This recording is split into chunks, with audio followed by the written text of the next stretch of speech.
Okay, may I request to please all stand for our morning prayer.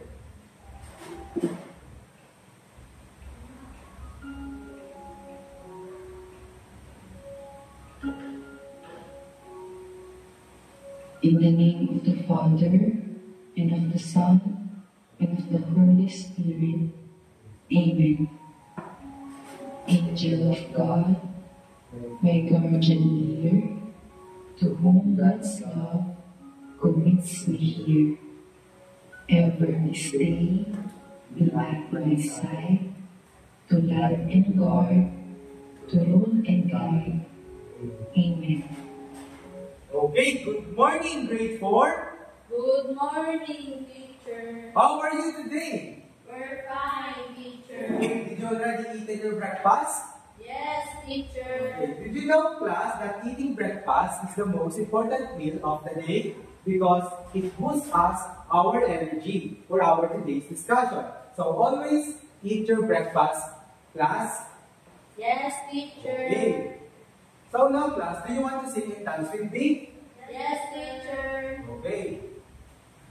Did you know the dance roll over the ocean? Yes, teacher. Okay. So all you need to do is to sing and dance with me.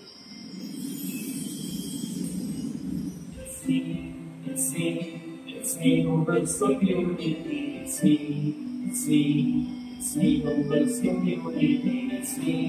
It's me who builds community. It's me who builds community.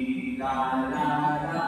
Roll over the ocean, roll over the sea, roll over the ocean in the deep blue sea. Roll over the ocean, roll over the sea, roll over our community.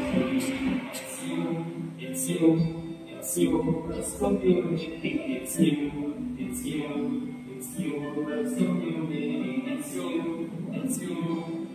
who builds community. It's you who builds community. La la la. Okay. It seems that we have enough energy for our today's discussion. So now, class, before we proceed, who among you have an idea of the classroom rules? Yes, Rosalie? Raise your hand if you want to answer. Okay, raise your hand if you want to answer. Another one. Listen to the teacher. Okay, listen to the teacher. So now, this is our classroom rules that we need to obey during our class discussion later. Classroom rules. Be ready to learn. Listen carefully. Raise your hand if you want to speak. Love and respect each other. So now, this is our classroom rules that we need to obey during our class discussion later.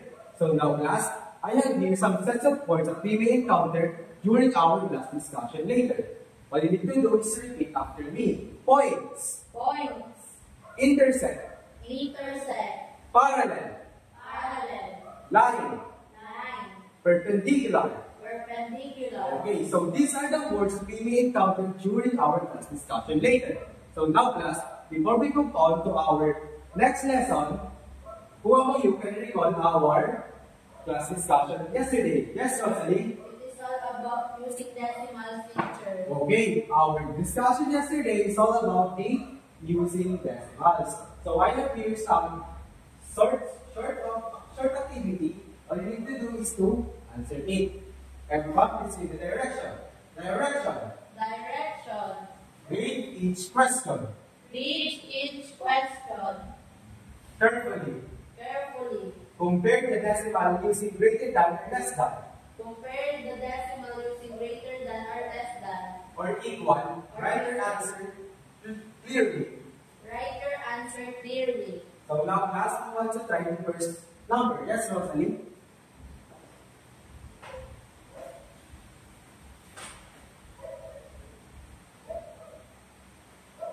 Okay. Class, do you think Rosalie's answer is correct?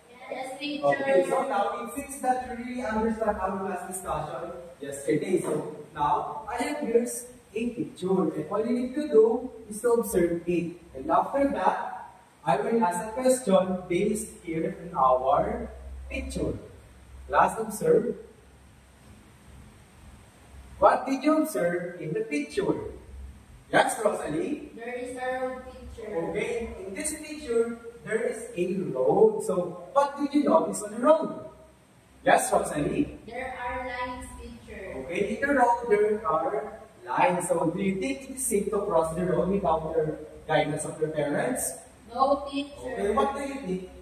Why do you think it is not safe?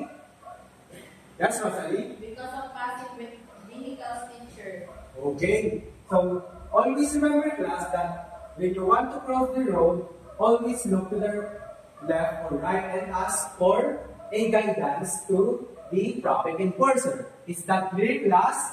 Yes, teacher. Okay, so now, class, we are going to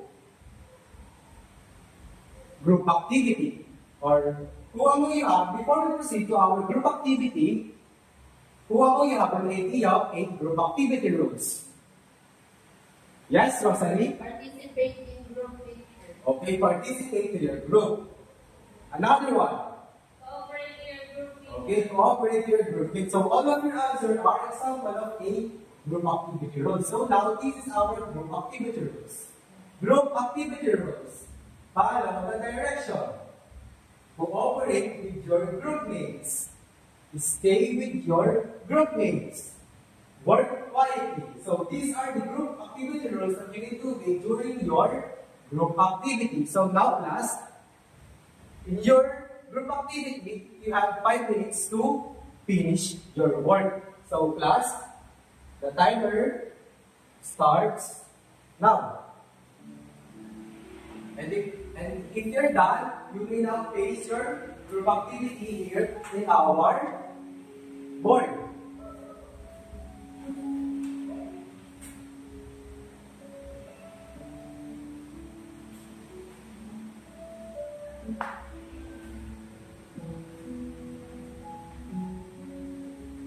If you are done, you may now clap your hands.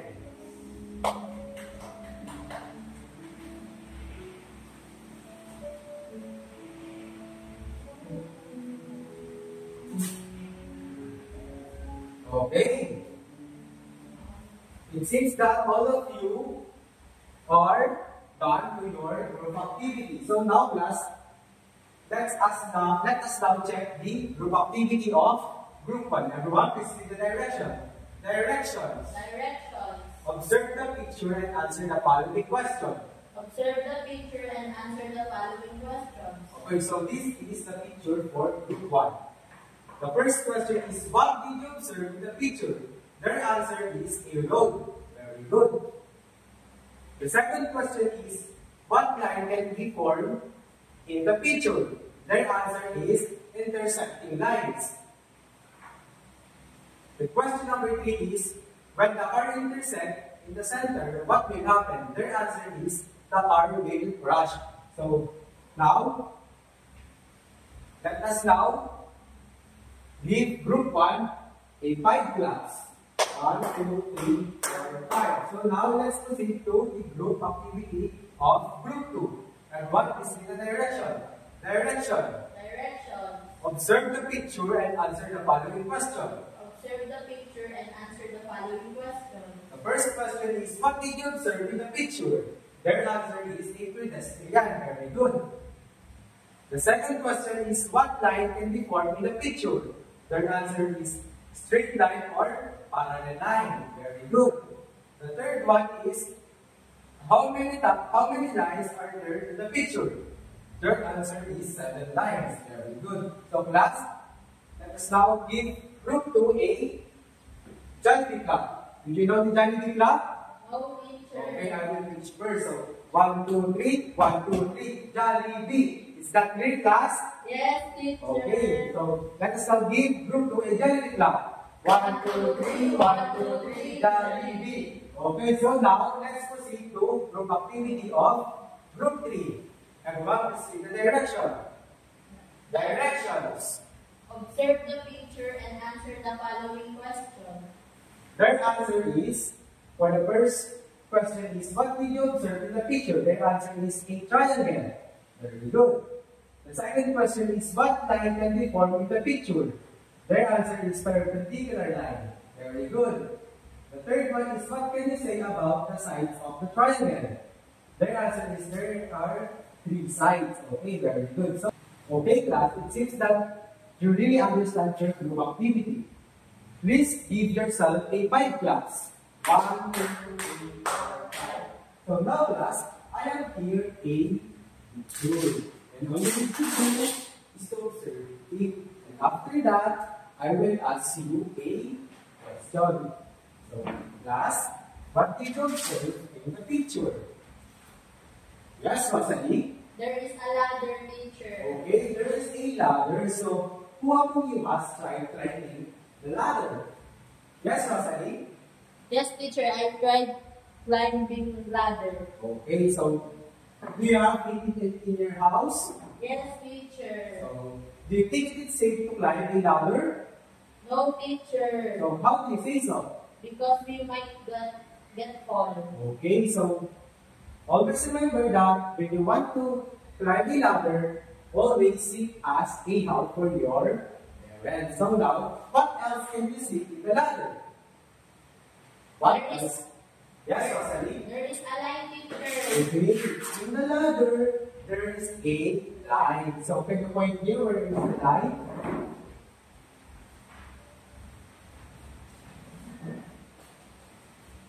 This one, teacher. Okay, those are the lines. So now what is line?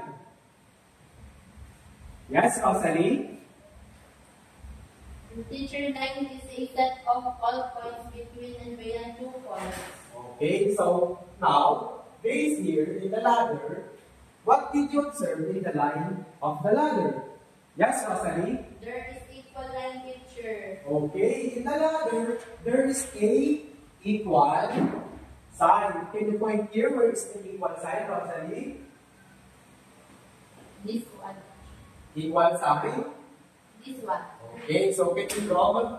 Rosalie, can you draw?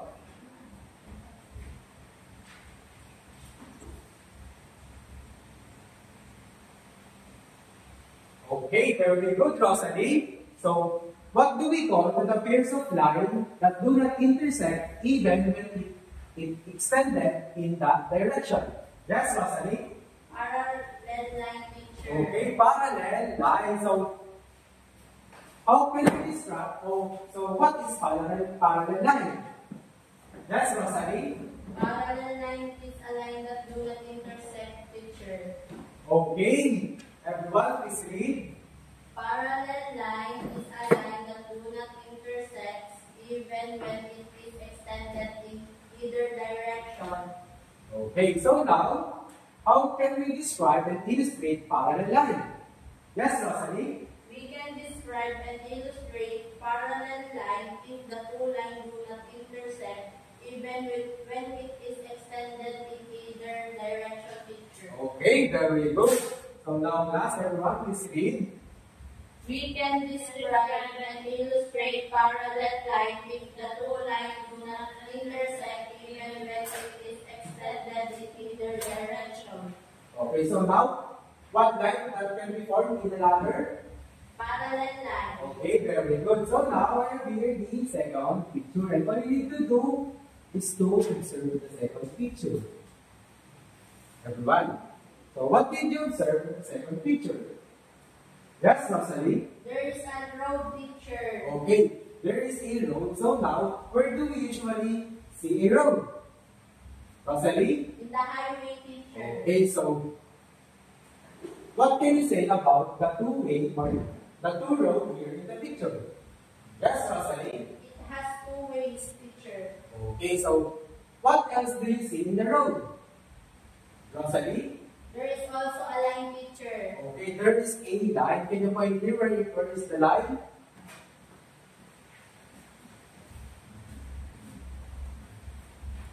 Okay. So now, where is the center of the road? Where is the center of the road based here in the picture? Yes, Rosalie? Can you point here where is the center of the road? This one. Okay, that is the center of the road. So now, what is the line met at a point in the center? And what is pair of line is this? What pair of lines is this? Yes, Rosalie? Intersecting line, teacher. Okay, intersecting lines are the lines that met at a point or in the center. Just like at this picture. So now, what is intersecting point? Yes, Rosalie? Intersecting line is a line that meet or intersect at a point, teacher. Okay, very good, Rosalie. Everyone, please read. Intersecting line is a line that meet or intersect at a point. Okay, so now, how can we describe and illustrate intersecting lines? Rosalie? We can describe and illustrate intersecting line if the lines meet or intersect at a point, teacher. Okay, so everyone, please read. We can describe and illustrate intersecting line if the lines meet or intersect at a point, teacher. Okay, what is the line that intersect in the point? What is the line? Intersecting line. Okay, very good. Intersecting lines are met in the center or a point. So now, let's move on to the third picture. What you need to do is to observe the picture. So, everyone, please observe. What did you observe in the picture? Yes, Rosalie? There is a kite, teacher. Okay. Have you tried to fly a kite? Yes, teacher. Okay, where is the perfect time to fly a kite? When there is a wind. Okay, it's the perfect time to fly a kite when there is a strong wind. So now, what else did you observe in the kite? Rosalie? There is a line, teacher. Okay, there is a line. Can you point where's the line in the kite?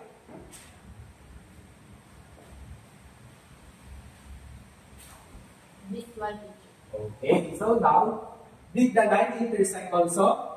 Yes, teacher. So, what angle has been formed in this picture? Desiree? Right angle, teacher. Okay, right angle. So now, what pair of lines that intersect and form a right angle?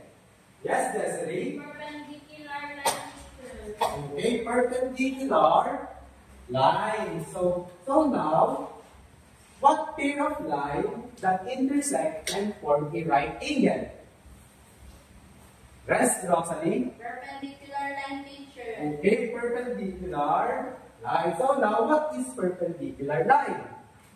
Yes, Rosalie? Perpendicular line is a line that intersect and form right angle. Okay. Everyone, please read. Perpendicular line is a line that intersects and form right angle. So now, how can we describe and illustrate a perpendicular line? Yes, Desiree? We can describe and illustrate perpendicular line if the lines intersect and form right angle. Okay, everyone, please read. We can describe and illustrate perpendicular line if the lines intersect and form right angle. Okay, so now what is the line that intersect and form a right angle? Perpendicular line. Okay, very good. Perpendicular line. So now, do you want to play a game? Yes, teacher. But before that, I prepared here a short activity. All you need to do is to read the direction and click the right answer here in our computer. Everyone, please read the direction. Directions. Directions. Choose and click the right or the correct answer. Choose and click the correct answer. Okay. So, please observe the first picture. So now, who wants to try the first picture? Rosalie? It is parallel line, teacher. Okay, clearly. Very good. This is a parallel line. So now, what? Let's move on to the second picture. Yes, Rosalie? This intersecting line. Is that intersecting? Perpendicular. Okay. Perpendicular. Very good. This is a perpendicular Line. line. So now, let's proceed to the third picture. Who wants to try the third picture? Yes, Rosalie?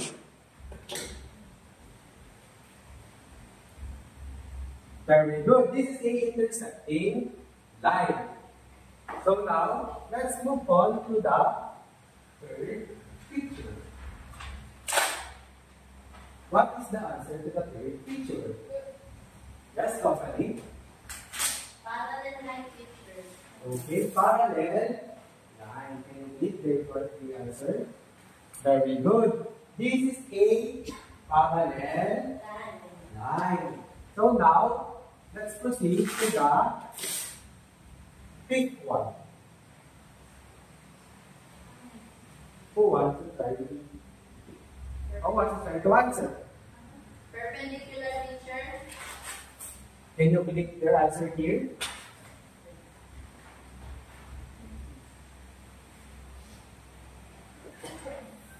Very good.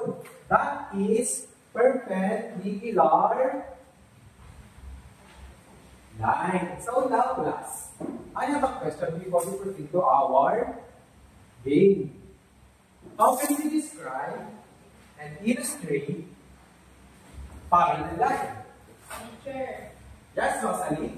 We can describe and illustrate parallel line if the two lines do not intersect even when it is extended in either direction. Okay, very good. Everyone, please read. Please read. We can describe and illustrate parallel line if the two lines do not intersect even when it is extended in either direction. Okay, very good. So now, I have a question. How can we describe and illustrate intersecting lines? Yes, Leslie? We can describe and illustrate intersecting line if the lines meet or intersect at a point. Okay, very good. Everyone, please read. We can describe and illustrate intersecting line if the lines meet or intersect at a point. Okay, so now, how can we describe and illustrate a perpendicular line? Desiree? We can describe and illustrate perpendicular line if the lines intersect and form right angle. Okay, everyone, please read.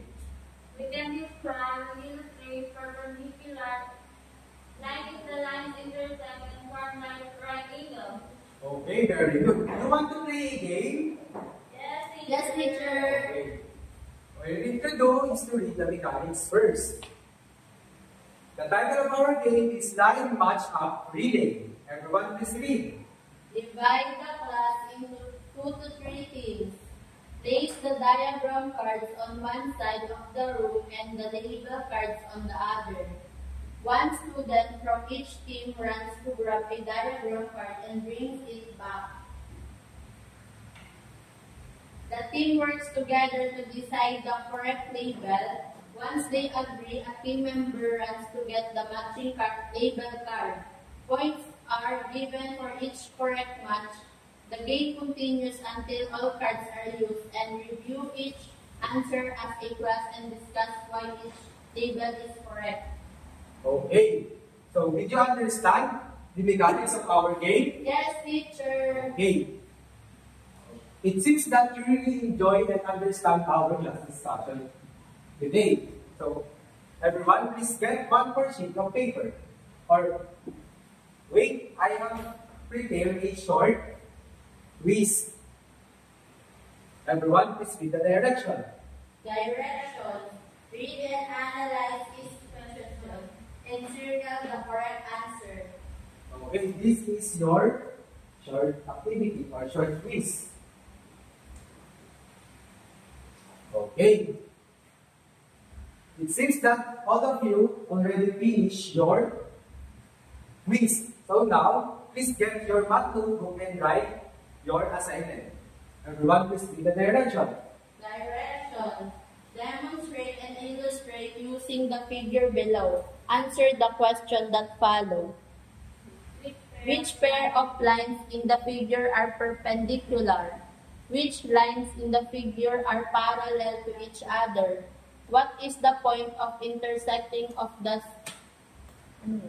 CI and AI Which line are parallel? Which line are perpendicular? Okay, so now class, before we end our last discussion, what are the three lines that we discussed today?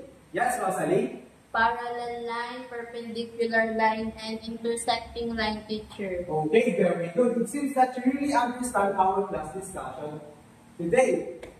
And that's all for today. Goodbye, grade 4. Goodbye and thank you, teacher.